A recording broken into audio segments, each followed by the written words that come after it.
Hoi nora e te iwi kua whakaingoa tia te Milky Bar Kid hou. He kōtiro Māori ia no tōku rohe, no te arawa. Hiri te tonu te āhua ki nā kai whakaari o mua, he uru kehu nā makawe, he kikorani nā whatu. Engari he Māori, he kōtiro anō hoki, he tuatahinga mo te ao. He tino, hari kua au kua tai au tēnei tātaki, tēnei mahi te Milky Bar Kid.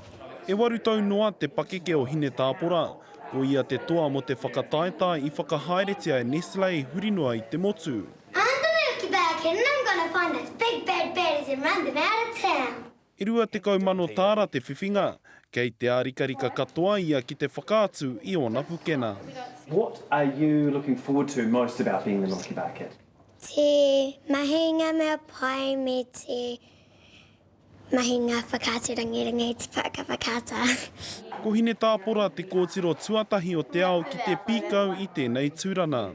The Milky Bars are on me. Ko te paina ki aia, ka rongonui katoa ia I te kura.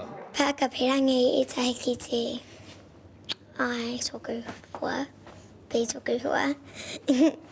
Koe nei te oranga hau o Hine Tāpora, he whakapaipai I aia anō mona whakatairanga ka puta hei te tau etu mai nei. Rapara tāwhai, te karere.